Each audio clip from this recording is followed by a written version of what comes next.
Hello everyone, welcome to the 28th lecture of the course Discrete-time Markov chains and Poisson processes. So today we will start with Poisson processes.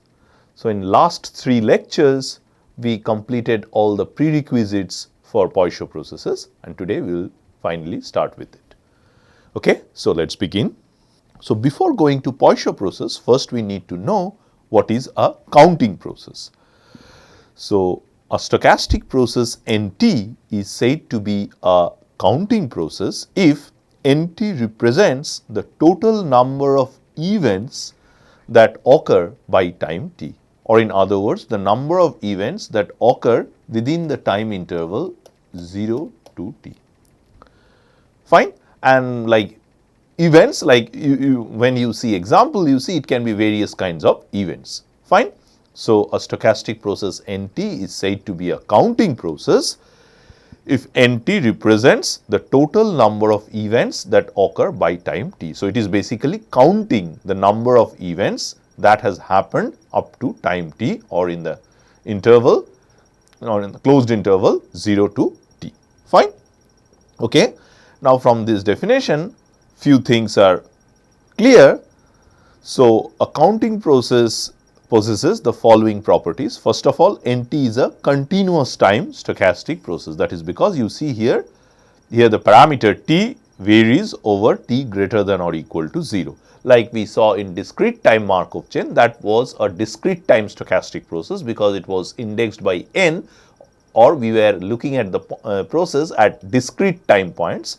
But for a counting process, it is a continuous time stochastic process because we are looking at the process or observing the process for all time greater than or equal to 0. Fine. So we are continuously observing the process.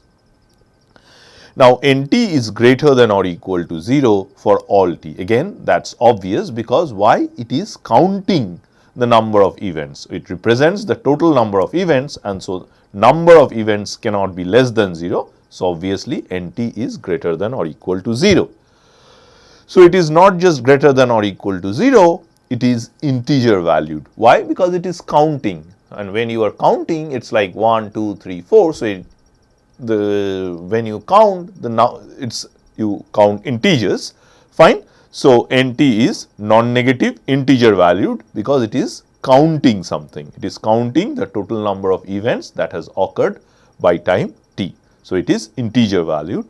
Now if S is less than t, then NS is less than or equal to NT. Again, that's very simple to see. So suppose S is here and t is here, the number of events that has happened up to time S will obviously be less than the number of events that has happened up to time t. So the number of events which has happened over a longer time duration will be greater than the number of events which has happened on a shorter time duration, right? So this again, it is possible that within S to t there are no events. So that's why you have equality. It's not that NS is strictly less than NT, but at least NT should be greater than or equal to NS. So the number of events that happens on the time interval 0 to t will be greater than or equal to the number of events that has happened on the time interval 0 to S if S is strictly less than t. Again, a very intuitive property. And finally, so for S strictly less than t, if you look at NT minus NS, that equals the number of events that occur in the time interval open S closed t, because NS is counting the number of events on the closed interval 0 to S and NT is counting it on 0 to t. So when you subtract, you get S to t, right? So NT minus NS equals the number of events that occur in the time interval S to t, or that occur after time S and up to time up to time t. Fine. Okay. So these properties are very easy or very intuitive to see just from the definition of counting process. Fine. Moving on, some examples. So if NT is the number of persons who enter a particular store, say a shop or a departmental store up to time t, then that's easily a counting process because it is. So here what is events? Events is arrival of a person. So it is counting the number of persons who, or entry of a person is the event that this process is counting. So, the number of persons who enter a particular store up to time t. Another example, total number of people who are born up to time t. Again, so here what is the event? What is event here? So, event here is birth of a person, right? So, NT is counting the total number of people who are born up to time t. So, again it is easy to see that it is a counting process. Now, if I say NT is the number of persons in a store at time t. So, given a time t, how many people are there in a particular store or in a particular shop, then that is not a counting process. Why? Because again, so first, one important property for counting processes, it should be like if S is less than T, then NS should be less than or equal to NT. But see, the number of people can, it's not, or in other words, so a counting process should be what is called non-decreasing. But if you are looking at the number of people in a store at a particular time t, so now say at 10 a.m. there can be 100 people, but at say 11 a.m. there can be 90 people. Fine. So, the number of people at a given time, that can go up as well as can go down. So, it is not a counting process, right? Because one important property of counting process is this property 4, which says that if S is less than T, then NS should be less than or equal to NT. Fine. So, it is what is called a non-decreasing process. But if you are counting the number of persons in a store at a particular time t, it's not the number of people. So, like for example, if you look at the first example, it is number of persons who enter a particular store. So, you are just you are counting it cumulatively, fine. But if you are counting the number of persons in a store at a particular time t, then that number can go up as well as down. So, this is not a counting process. Another example, say NT, the number of phone calls to have arrived at a call center up to time t, that is again a counting process. So, here event is arrival of phone call, fine. So, this and this are counting processes, but this is not a counting process. One simple way to see that this example 49 is not a counting process is that it's not a non-decreasing process. So, the number of persons in a store at a particular time t. So, if you are looking at say at time t1 and time t2, where t1 is less than t2. So, it is very much possible that nt1 is actually greater than nt2. So, the number of persons in a store at time t1 can be greater than the number of persons at a time t2, even if t1 is less than t2. So, this example 49 is not a counting process, fine. But all the remaining are counting processes. Now, again two more definitions. A counting process NT is said to have independent increments if the number of events that occur in disjoint time intervals are independent. What is the meaning of that? That means for any n running from 2, 3 and so on, or for any n greater than or equal to 2, and if you take any n time points t1, t2, t3, where t1 is greater than or equal to 0, t1 less than t2, t2 less than t3 and so on, then if you look at these random variables nt2 minus nt1, nt3 minus nt2, ntn minus ntn minus 1, these are independent. So, what does it mean? Say suppose this is your t1, this is your t2, this is your t3 and so on, this is say your tn, then what is it saying? Like if I look at on this interval, the number of events that happen in this interval, these are independent. So, if you look at two disjoint intervals, time intervals, and then the number of events that happen in this interval and the number of events that happen in this interval, this should be independent. And this is not just true for two intervals. Say for example, if you take n number of disjoint intervals, then the number of events happening in each of those intervals are independent, and this is true for any n greater than or equal to 2, right. So, events happening in disjoint intervals are independent. That means, say for example, if I tell you the number of people who arrived in a store between 10 a.m. and 11 a.m. is say 5, and I ask you, okay, number of people who will arrive in the store say between 1 p.m. and 2 p.m., then this first information will not give you any additional information about the number of arrivals between 1 p.m. and 2 p.m. So, the number of arrivals between 10 a.m. and 11 a.m. does not give you any information about the number of arrivals between 1 p.m. and 2 p.m. So, the number of arrivals in two disjoint time intervals are independent. That means, information about one does not give you any information, extra information about the other. Fine. That is in like very roughly what independence means. You know what the mathematical definition of independence is, but in words what independence is, x and y are independent if information about x does not give you any additional information about y. Fine. Okay. So, that is independent increments. Now, the second definition is a counting process NT is said to have stationary increment if the distribution of NT plus S minus NT depends only on S for all t greater than or equal to 0. That means, the number of events that happen in a particular time interval depends only on the length of the interval and not on where that interval is situated. So, the number of arrivals between 10 a.m. and 11 a.m. and the number of arrivals between 1 a.m. and 2 p.m. that will be, so these two distributions will be same. So, when I say, so the distribution of NT plus S, it is not that I am saying the number of arrivals will be exactly same, but see the number of arrivals say between 10 a.m. and 11 a.m. and 1 p.m. and 2 p.m. these are two random variables.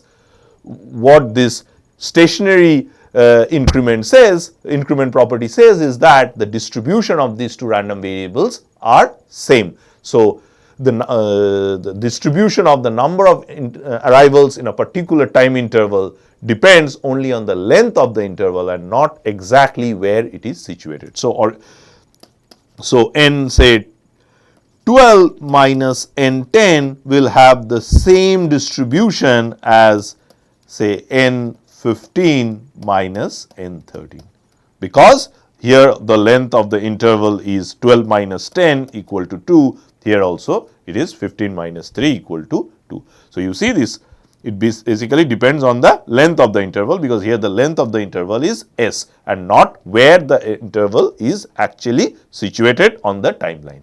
Fine. So, that is what stationary increment tells you. So, independent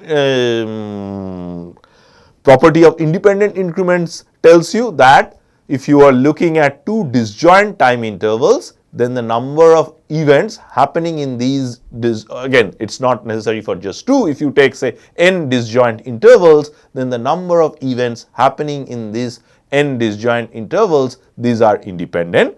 That is independent increments, and stationary increments tells you that okay, the number of events happening in an interval depends on the length of the interval and not exactly where that interval is situated on the timeline. Right. So, the length of the interval is important. So, the number of arrivals between 10 a.m. and 11 a.m. and the number of arrivals between 1 p.m. and 2 p.m. they will be, the distribution will be same. I am not saying they will be equal, but distribution will be equal. So, these are two random variables, their distribution is same. So, the probability say that the number of arrivals between 10 a.m. and 11 a.m. will be k equal to k will be same as the number, the probability that the number of arrivals between 1 p.m. and 2 p.m. equal to k. Fine.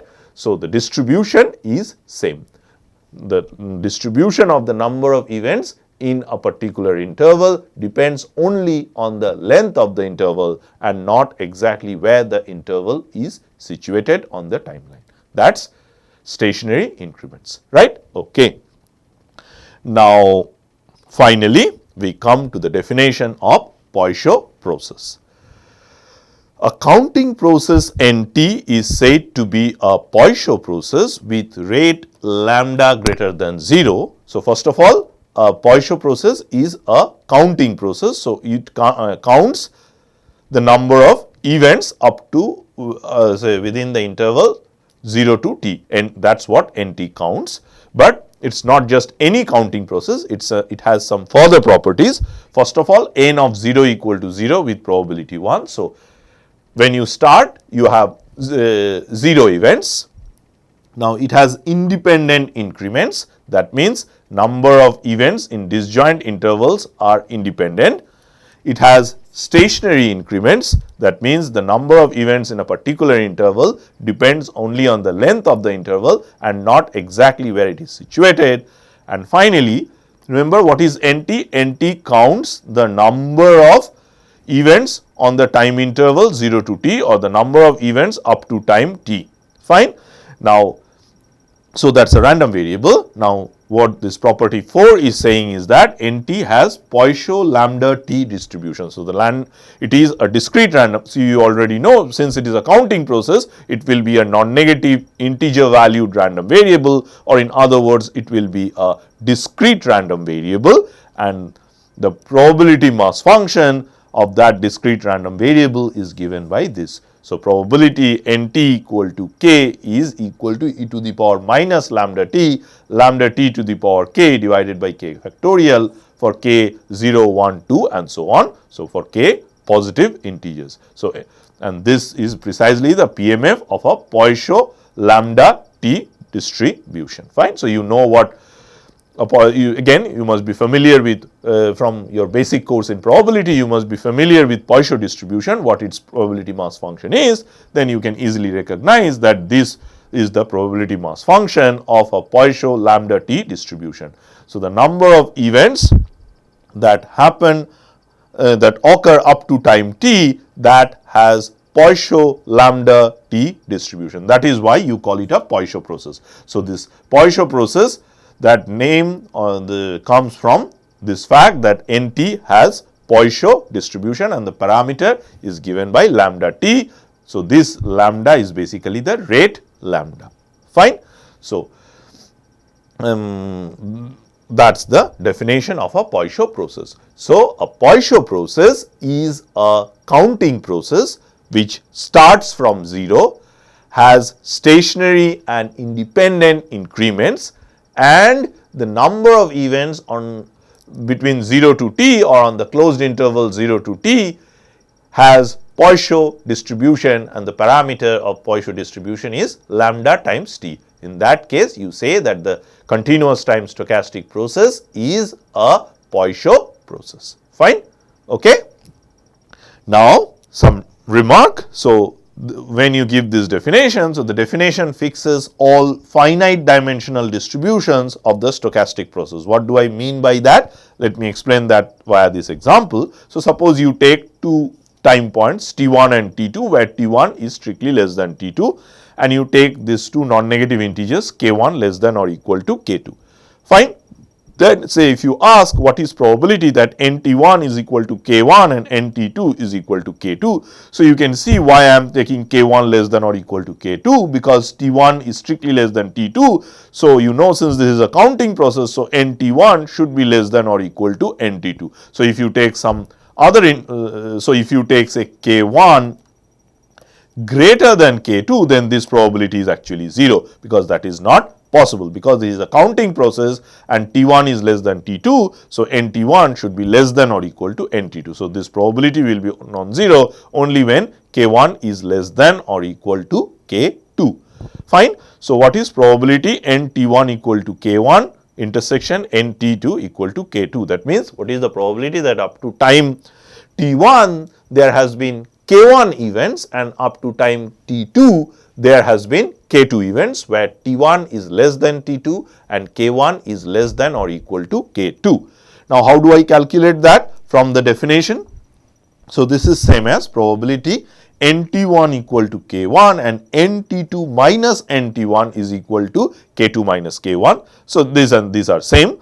So, if NT1 equal to K1 and NT2 equal to K2, that is same as NT1 equal to K1 and NT2 minus NT1 is equal to K2 minus K1. But as soon as I write it in this way, so now T1 is here, T2 is here. So, when you look at this NT2 minus, so NT1 is looking at the number of arrivals in this interval or the number of events in this interval, and nt2 minus nt1 looks at the number of events in this interval. So, these two are disjoint intervals. A Poisson process has independent increments. So, this probability of this intersection will be the product of the probabilities. So, it will become probability nt1 equal to k1, and since nt has Poisson lambda t distribution, so it will be this, and then probability nt2 minus nt1 equal to this. So, you will get the other term will be probability nt2 minus nt1 is equal to k2 minus k1. But the Poisson process also has stationary increments. So, nt2 minus nt1, so this has same distribution as nt2 minus t1, because this nt2 minus t1, what is the length of this interval? The length of this interval is t2 minus t1. So, the number of arrivals between this t2 and t1 is same as the number of arrivals on the interval t2 minus on the interval of length 0 to t2 minus t1. So, probability nt2 minus nt1 equal to k2 minus k1 is same as this is probability this is equal to k2 minus k1. Now, again you know that nt has Poisson lambda t distribution. So, this becomes e to the power minus lambda t2 minus t1 times lambda t2 minus t1 whole to the power k2 minus k1 divided by k2 minus k1 factorial. So, you see we have used all the properties here. We have used independent increments to break this intersection, the probability of intersection into product of probabilities. We used these stationary increments to claim that this probability of n2 minus nt1, nt2 minus nt1 equal to k2 minus k1 is same as probability of nt2 minus t1 is equal to k2 minus k1, and these probabilities we have written down using the fact that nt has Poisson lambda t distribution, right. So, you see using this property. So, here I have just done it for 2 time points. You can do it for any n time points for any n greater than or equal to 2, provided like if the time points are increasing, then this k1 k2 should also be non-decreasing, otherwise the probability will be 0. That is because a counting process is non-decreasing. Fine. So, you see from the definition you can answer questions about all such probabilities. Fine. Okay. Now, another remark. Now, fix any t greater than or equal to 0, capital T greater than greater than 0. Now, define a new process n superscript t subscript small t by, so n capital T plus small t minus nt. Then ntt is again a Poisson process with rate lambda. Thus, a Poisson process probabilistically restarts itself at any point of time. So, what is basically this n capital T t? So, suppose this is your capital T. So, now what this n capital T small this nt n capital T is counting is basically counting the number of events from this time t onwards, right. So, when that is what you get by this definition. So, nt plus capital T minus, so you subtract this, so that you are now counting the number of events from capital T onwards, right. Now, what this remark is telling you, that this new process which is counting the number of events from capital T onwards is again a Poisson process with the same rate lambda, if the original process was a Poisson process with rate lambda. So, what does that mean? That means, see, if you look at the process from any time capital T, then what you can do is you can forget what has happened up to time t. Now, if I ask you, okay, so say after small t amount of time, how many arrivals will happen, then you can just assume that the process starts from capital T, right. So, if I so you do not know when the process actually started, you go and start observing the process. Now, if you have to say something, say in the next t units of time, what is the probability that there will be no arrival? For that, you can simply assume that when you just started observing the process has started from that point itself. So again you see what is a you see a memoryless property or Markov property. So that's why this property is called Markov property.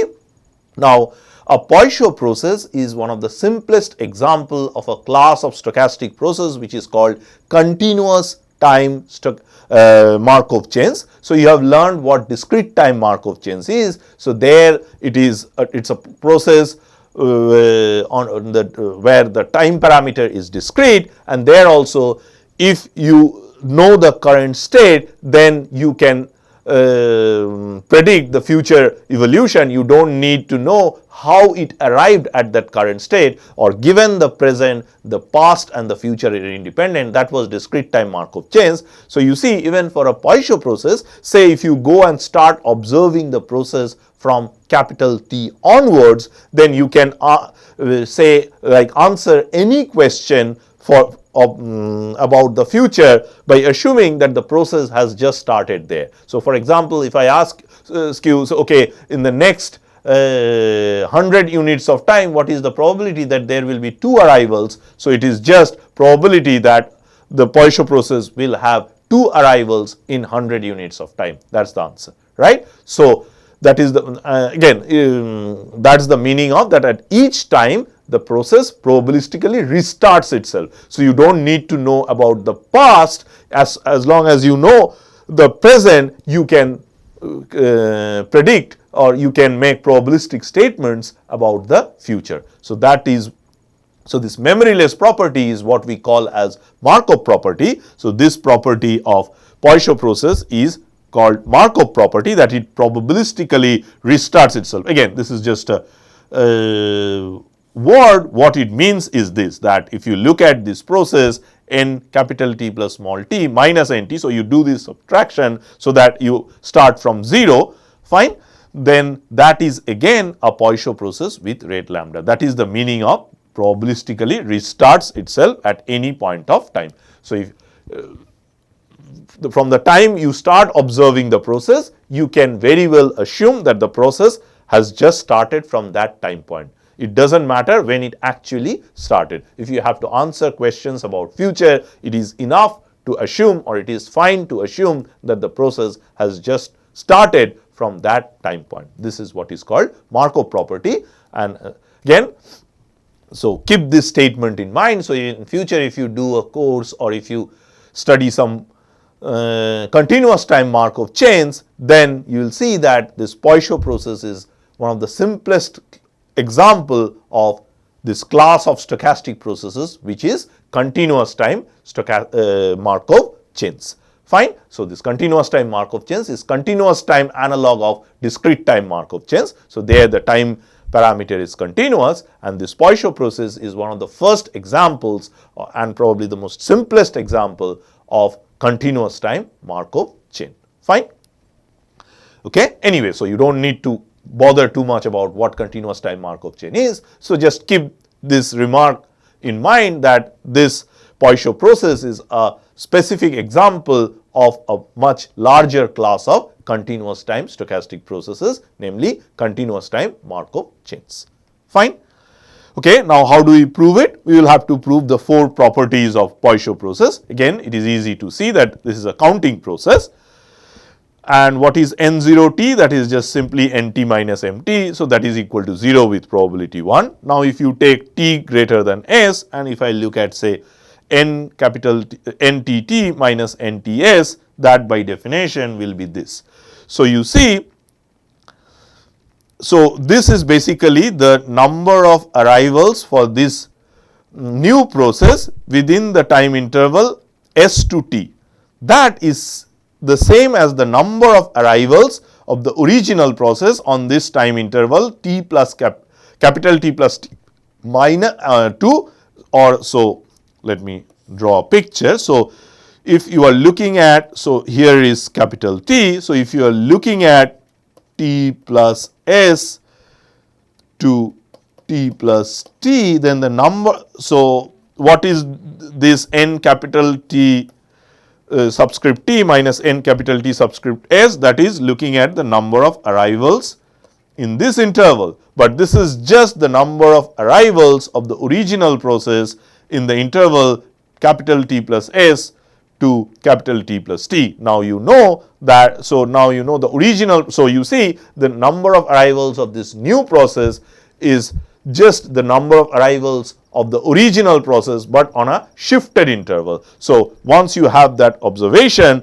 then the stationary independent increments follow from that of the original process. So if you take two disjoint intervals of this modified process, that will be two disjoint intervals of the original process, but it will be shifted by capital T. But since the original process has this independent increments property, this modified process will also have the independent increments property. Again, if you look at an interval, since of the modified process, that is again an interval of the original process but shifted, so the number of arrivals in that interval will only depend on the length of that interval, because the original process has that property. So the main thing is, if you look at an interval for this modified process, that is again an interval for the original process, but the interval is shifted by capital T. So what the properties which the original process had, this new process will also have the same properties, namely the properties of stationary and independent increments, right? And finally, so if I look at probability NTT equal to K, that is just by definition this, but now you know that the original process NT is a Poisson process which has stationary increment property. So this has the same distribution as NT, right? Because again, the number of arrivals in an interval of a particular length depends only on the interval of the length and not exactly where it is situated. Again, when they are distributionally same, so probability that n capital T plus small t minus n capital T equal to K, that is just simply probability NT equal to K, which is equal to this. So you see the fourth property of Poisson process is also satisfied by this modified process n capital T. Hence, we have shown that this is again a Poisson process with rate lambda, right? Fine. So the proof is not very difficult, but it is a very important property that a Poisson process probabilistically restarts itself at every point of time. So from the point you start observing the process, you can assume that the process has started from that point onward. You don't actually need to bother from which point the process actually started. The time from when you start observing the process, you can pretend that that's the start of the process, right? And if you do that, everything will be fine. That's what this remark is saying. Fine? Okay. Now we come to another topic, which is interarrival times. Now let T1 denote the time of occurrence of the first event. Now for n greater than or equal to 2, let Tn denote the time elapsed between the n minus first and nth event. Then if you look at this sequence of random variables Tn, this is called the sequence of interarrival times. So the picture should help in understanding what this definition is about. So T1 is this first interval, and in general what is Tn? Tn is the time between the nth event and the n minus first event, right? So for example, T2, so this is the first occurrence, this is the second occurrence. So this is basically T2, sorry, so this should be T3, not T2. So now this is the third occurrence and the second occurrence. So this difference is T3. So in general, Tn is the time between the occurrence of the nth event and n minus first event. So that's called the interarrival times. Now the terminology interarrival, because generally you see like counting process, you basically model arrival of certain things, right? Arrival of calls, arrival of people. So that's why this terminology interarrival. So it is basically, it looks at time between two successive arrivals. So what is the nth interarrival time? So that is the time between the arrival of the nth event and the n minus first event, right? So that's interarrival time. So this picture should explain things clearly. So again, so it should not be T2 but rather T3. Okay, so that's inter-arrival times. Now again, these are random variables. So what is the distribution of these Tn's? So that this theorem answers that. So for n equal to 1, 2, 3 and so on, Tn's are IID, that means they are independent and identically distributed exponential lambda random variables. So if your NT is a Poisson process with rate lambda, then the inter-arrival times are independent and identically distributed random variables and has distribution exponential lambda. So you see exponential random variable making its appearance in the context of Poisson processes. So that's why we studied all those properties of exponential distributions as a prerequisite for Poisson processes. So you will see again, maybe not in this lecture, but in the coming lectures, all those properties coming in handful when you try to analyze Poisson processes. So the inter-arrival times are IID and they have distribution exponential lambda, right? Now proof. So first let us try to find the distribution of T1. Now for t greater than 0, probability T1 greater than T. What is the meaning of that? That the first arrival has happened. Again, let's go back to this picture. So if T1 is greater than T, that means, so say if this is T, that means in this interval there is 0 arrival, or the first arrival has happened after time T. So what is the probability of that? So if the first arrival has happened after time T, so this is 0, this is T, this is say the time of first arrival T1. Remember, this T1 is a random variable. So T1 is greater than T means in this time interval, which is 0 to T, little t, there has been no arrivals. So that is, so probability T1 greater than T is same as probability NT equal to 0. And similarly, if you know that there has been no arrival up to time T, that means the time of first arrival is greater than T.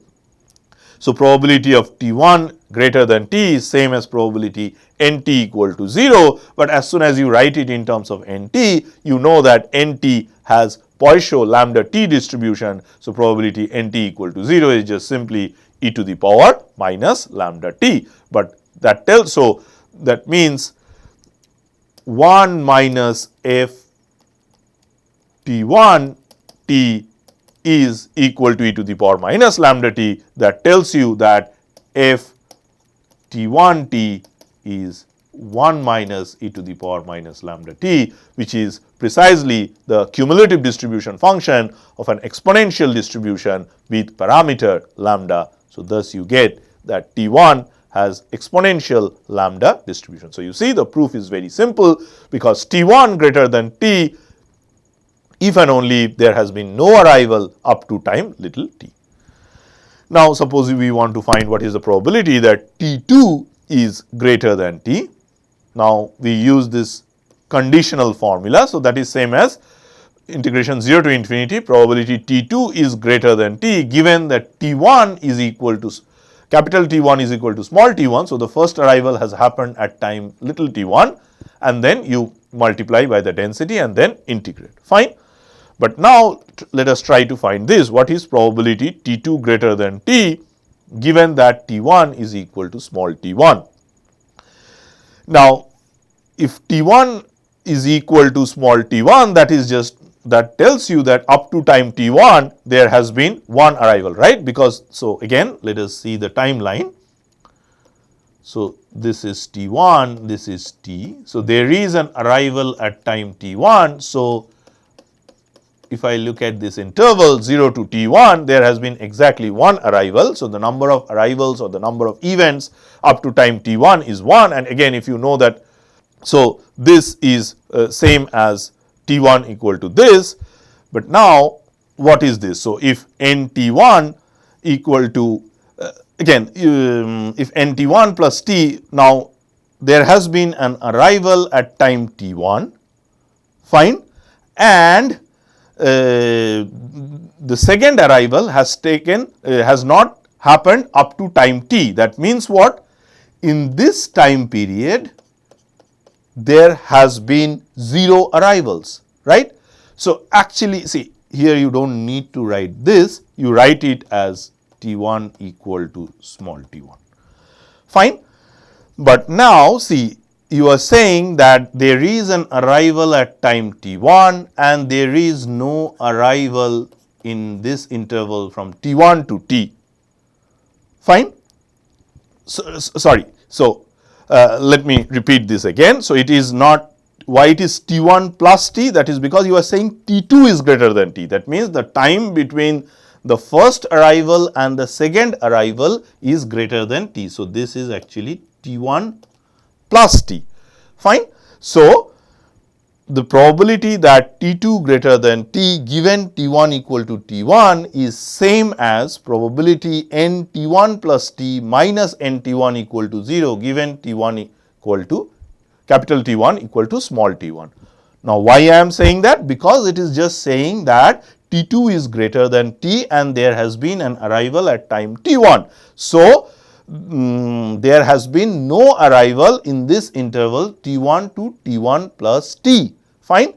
Now, this thing is talking about something in this interval and t1 equal to t, capital T1 equal to small t1 is talking about something in this interval, correct?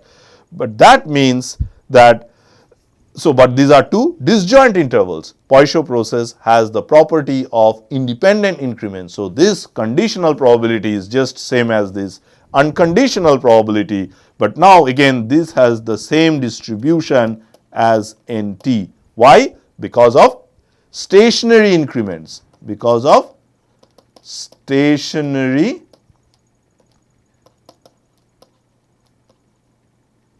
increment. Fine. So, this is same as probability nt equal to 0, which is e to the power minus lambda t. So, you see that t2 greater than t given t1, the first arrival happened at small t1 is basically independent of t1. So, you see this final answer does not depend on t1.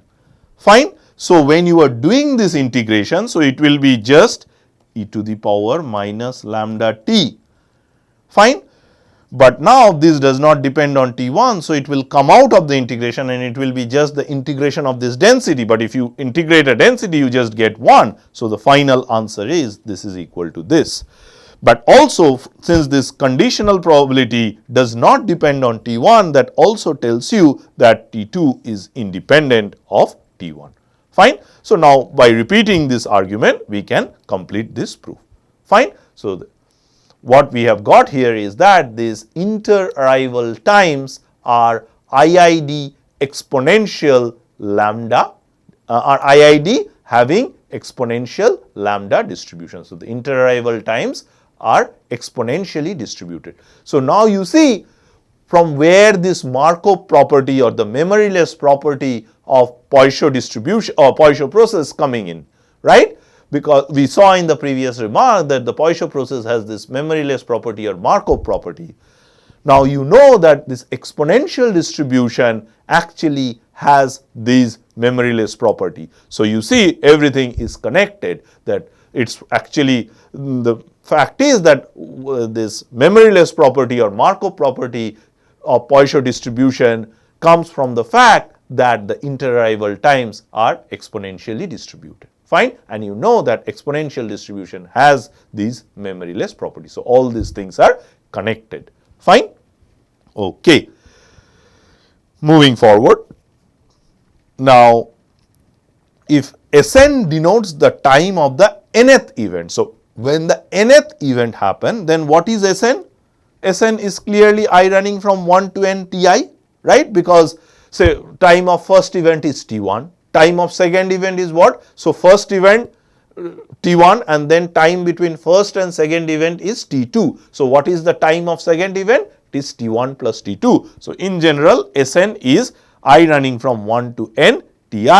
Now, each ti from the previous slide you know are IID with exponential lambda distribution, and we have seen that if you have n exponential n IID exponential random variables with the same parameter lambda, then if you look at their sum, then it has gamma n lambda distribution.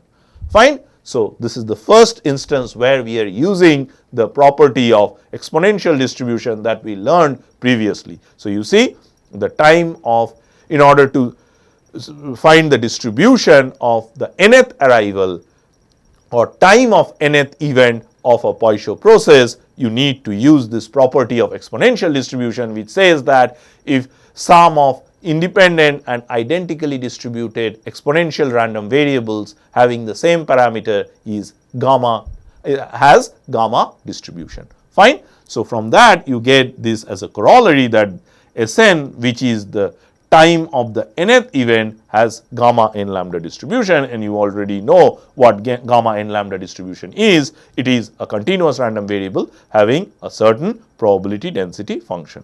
So, again this should be not T2 but T3. So, you see this is S1.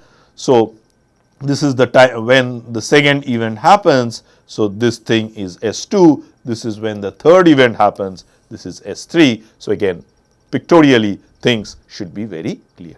Fine. So, the time of nth arrival is having gamma n lambda distribution, and that is because of the fact that the interarrival times are IID exponential lambda. Fine. Okay. So, we will end today's lecture with an example. So, suppose that people immigrate into a territory according to some Poisson process with rate lambda equal to 1 per day. Fine. So, the time unit that we are looking here is day. So, this is again important. So, in problems you will see the time unit will be given. So, you will have to keep track of that time unit, right. So, here for example the time unit is day. So, if I ask you something about a week, you should keep that thing in mind. A week is 7 days. So, the time unit is important. So, suppose that people immigrate into a territory according to Poisson process with rate lambda equal to 1 per day. Now, there are two questions. What is the expected time until the 10th immigrant arrives? So, that means what is the expectation of the time of occurrence of the 10th event, and what is the probability that the elapsed time between the 10th and the 11th arrival exceeds 2 days, or in other words the 11th inter-arrival time is greater than 2 days, right. So, first thing we need to find expectation of S10, because you are asked expected time until the 10th immigrant arrives. So, that is the time of the 10th event, which is denoted by S10. So, expectation of S10 is expectation of some I running from 1 to 10 Ti, but you know expectation is linear. So, expectation of sum is sum of expectation. Now, since the rate lambda is 1, so Ti has distribution exp1. So, expectation of Ti is equal to 1 over 1, which is equal to 1. So, if you sum it up, you get 10 days. So, the expected time until the 10th immigrant arrives is 10 days. And what is the second question? The second question is the probability that the elapsed time between the 10th and the 11th arrival, right. So, the time between the 11th event, occurrence of 11th event and 10th event. So, that is precisely the 11th inter-arrival time. So, probability T11 greater than 2, we know that T11 has exponential 1 distribution. So, probability that T11 is greater than 2, you know what is the CDF of exponential distribution. So, from that you get that this is e to the power minus 2. So, you see, answering this, once you have learned about what the distribution of inter-arrival time is, what is the distribution of the, again, so here you basically didn't need the distribution of the nth event, time of occurrence of the nth event. So, here you just needed expectation. So, you didn't need the actual distribution, but you will see in future you will need the distribution in some other problem. You will need the distribution of time of occurrence of nth event. So, that has gamma n lambda distribution, and interarrival times have exponential lambda distribution. So, here lambda was 1. So, the expected time of occurrence of the 10th event is just expectation of S10, which is just 10 days because of the given data, and the probability that the time between 10th immigration, 10th arrival and 11th arrival is greater than 2. That is just simply probability that an exponential random variable with parameter 1 will take value greater than 2, and that is just e to the power minus 2, right. So, again, this was a very simple problem. Fine. So, we will stop here today. Thank you all.